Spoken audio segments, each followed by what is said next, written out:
Pada video ini, kita akan membahas mengenai pembunuhan salah satu aktivis hak asasi manusia. Aktivis tersebut adalah Munir Said Talib, merupakan salah seorang aktivis HAM Indonesia. Peran yang dimainkannya memang sangat sensitif, di mana kasus-kasusnya kebanyakan adalah membongkar peran militer dalam berbagai operasi HAM di Aceh, Papua, dan juga Timor Leste.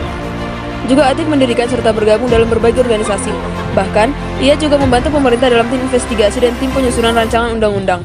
Beberapa kasus yang pernah ia tangani yaitu kasus Araujo yang dituduh sebagai pemberontak melawan pemerintah Indonesia untuk memerdekakan Timur Timur di tahun 92.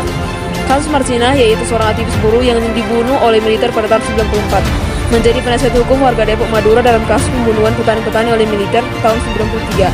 Menjadi penasihat hukum mahasiswa dan petani Pasuruan dalam kasus kerusuhan di PT CL Samsung dengan tuduhan sebagai otak kerusuhan pada tahun 95. Penasihat hukum Muhadi yang dituduh melakukan penembakan terhadap seorang polisi di Madura pada tahun tersebut. Penasihat hukum korban penghilangan orang secara paksa yaitu 24 aktivis politik dan mahasiswa di Jakarta pada tahun 97 sampai dengan tahun 98. Penasihat hukum korban pembantaian dan tragedi Tanjung Priuk di tahun 84 sampai 88. Penasihat hukum korban penembakan mahasiswa di Semanggi 1 dan juga Semanggi 2 di tahun 99. Penasihat hukum dan koordinator advokasi khusus pelanggaran HAM yang ada di Aceh dan juga Papua, serta masih banyak lagi aktivitas lain yang ia geluti. Dari hal tersebut, ia memperoleh berbagai penghargaan baik dari dalam maupun dari luar negeri, khususnya yang terkait dengan pelanggaran hak asasi manusia. Dan kita kembali lagi ke kasus kematian Munir. Sebelum hari keberangkatan Munir, yaitu di tanggal 4 September di tahun 2004, Munir menerima telepon dari Poli Garuda. Namun, di saat itu Suciwati yang mengangkat telepon itu. Poli menanyakan hari keberangkatan Munir. Ia menanyakan hal tersebut karena rencananya mereka akan bareng sama-sama ke Amsterdam. Dan diketahui setelahnya, Poli kemudian memasukkan dokumen penugasannya. Ia memasukkan dokumen penugasannya dengan tujuan agar bisa sama-sama satu pesawat dengan Munir ke Amsterdam. Hingga tiba di tanggal September 2004, Suciwati kemudian mengantar Munir ke bandara. Dia sepertinya masih memikirkan telepon dari Poli. Dirinya sedikit risau dengan telepon itu dan kemudian bertanya kepada Munir siapa sebenarnya Poli itu. Munir kemudian mengatakan orang itu aneh, so akrab. Awal tahun di bandara, dia sempat titip surat minta diposkan ke bandara Swiss. Dia kan pilot, pasti kenalannya banyak sekali. Kok tiba-tiba titip surat? Padahal dia nggak kenal. Sementara itu, Suciwati hanya diam menyimak ucapan dari Munir. Hingga tiba di sekitar jam 9 tepat, Suciwati pun melepaskan Munir untuk terbang ke Amsterdam. Namun sebelum masuk pesawat, Polikarpus sempat menyambangi Munir terlebih dahulu. Ia mengajak Munir untuk bertukar tiket yang artinya mereka akan bertukar kursi di pesawat itu. Munir pun menerima tawaran dari Polikarpus. Mereka kemudian akhirnya naik pesawat Garuda GA794. Pesawat terbang di sekitar jam 9:55 malam hari dan akan transit di Singapura sekitar jam 12:40. Perjalanan kemudian dilanjutkan kembali di sekitar jam 1:50. Kita kembali lagi ke awal penerbangan. Tak lama setelah terbang dari Jakarta, yaitu kurang lebih 15 menit setelah lepas landas, pramugari memberikan hot refreshment yang langsung disantap dan dihabiskan oleh Munir. Pramugari juga menawarkan minuman seperti orange juice, apel, teh, dan juga kopi. Dan Munir memilih orange juice sebagai minumannya. Semuanya masih berjalan normal, tak ada apapun yang mencurigakan. Tak berselang lama, mereka pun akhirnya berhasil di bandara Changi, Singapura. Di saat itulah Munir kemudian masuk dalam coffee bean yang ternyata ia mengopi di tempat tersebut bersama dengan Polikarpus dan juga satu orang lain bernama Kongko. Polikarpus kemudian mengantarkan salah satu minuman dan kemudian memberikannya kepada Munir. Munir menerimanya dan langsung menyeruput minuman itu sambil mereka terus bercakap ringan di dalam coffee bean. Tak terasa, waktu transit sudah habis. Munir kemudian berjalan ke ruang tunggu untuk selanjutnya akan melanjutkan penerbangan. Namun di saat itu, rupanya Poli tidak ikut masuk ke dalam ruang tunggu. Suciwati mengatakan di saat waktu itulah Munir kembali mengirimkan SMS kepadanya. Kok perut saya nggak enak ya? Disinyalir itu adalah gejala paling awal yang menunjukkan bahwa Munir keracunan. Namun masih memutuskan untuk melanjutkan terbang ke Banda. Sepertinya ia mengira bahwa itu hanyalah sakit perut biasa.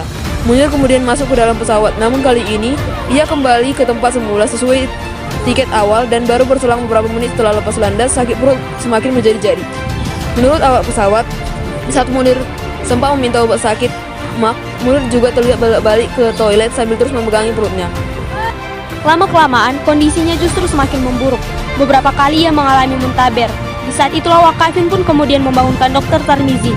Dan karena membutuhkan perawatan intens, mereka memutuskan untuk memindahkan Munir ke kursi 4D yang ada di kelas bisnis. Kondisi Munir saat itu memang semakin mengkhawatirkan. Denyut nadinya sudah sangat lemah.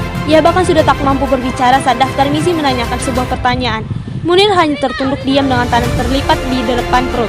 Dr. Tarmizi pun akhirnya memberikan suntikan perimperan sebanyak 5 mili obat. Obat tersebut akan meredakan mual dan muntah yang dialami oleh Munir, dan diharapkan setelahnya Munir akan istirahat tidur. Dan benar saja, Munir kemudian beristirahat, namun dengan posisi yang meringkuk. Setelah kurang lebih 5 jam beristirahat, Munir kemudian bangun dan pergi ke toilet. Namun 10 menit dalam toilet itu, Munir masih belum keluar. Polos Harmaji Prasetyo akhirnya berinisiatif membuka pintu toilet dan kemudian mendapati Munir. Munir sudah tak mampu berdiri, ia bersandar di pojok toilet. Itu mereka akhirnya pun memapahnya dan kemudian membawanya kembali ke dokter Tarmizi. Saat dokter Tarmizi mencoba mengotok perutnya, Munir langsung merangsek kesakitan.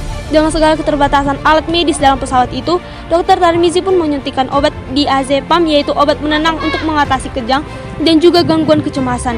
Setelahnya Munir kembali beristirahat. Inilah detik terakhir sebelum akhirnya menghembuskan nafas terakhirnya.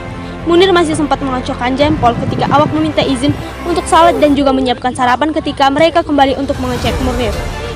Munir sudah tak bernapas dengan air liur mengalir dari mulutnya. Telapak tangannya terlihat membiru. Wah, meninggal secepat ini ya. Kalau sakitnya cuma mentaber, manusia harusnya bisa bertahan sampai 3 hari. Sesampai di Amsterdam, jasad Munir langsung diperiksa oleh NFI, yaitu Netherlands Forensic Institute.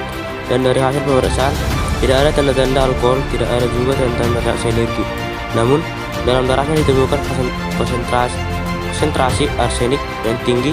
Besar arsenik juga ditemukan dalam lambungnya yang jumlahnya sangat tidak wajar dari hasil pemeriksaan laporan kontras, yaitu Komisi untuk Orang Hilang dan Korban Tindak Kekerasan.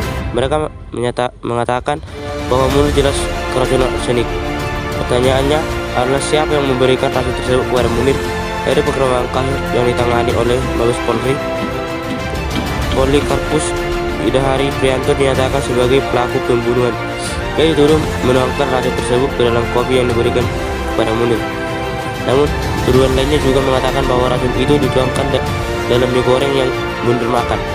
Entah mana yang benar, namun yang pasti Polikarpus kemudian divonis 4 tahun penjara atas aksi pembunuhan yang dilakukannya. Polikarpus Budihari Prianto sendiri merupakan pilot dari Garuda Indonesia, sehingga pada saat itu nama SKP penerbangan nasional Garuda menjadi sorotan dari berbagai media, bahkan Direktur Utama Garuda Indonesia yaitu Hendra Setiawan ikut serta dalam kasus pembunuhan Munir. Diketahui Hendra ikut berperan dalam membuat surat tugas Polikarpus. Muncul dugaan dari berbagai kalangan bahwa surat tugas itu dibuat atas campur tangan dari Badan Intelijen Negara. Pada kurun Juni sampai Juli 2004, namun Inter membantah ikut terlibat dalam pembunuhan tersebut. Yang ia pahami, surat tersebut merupakan surat resmi dari lembaga negara demi mencegah ancaman teror. Namun terlepas dari itu, Indra kemudian menerima vonis 1 tahun penjara pada tanggal 11 Februari 2008. Meskipun tersangka sudah ditetapkan, namun banyak hal yang dianggap janggal dalam kasus ini. Tim pencari fakta Munir menemukan adanya fakta benang merah yang menunjukkan pembunuhan dan penyalahgunaan wewenang oleh Badan Intelijen Negara.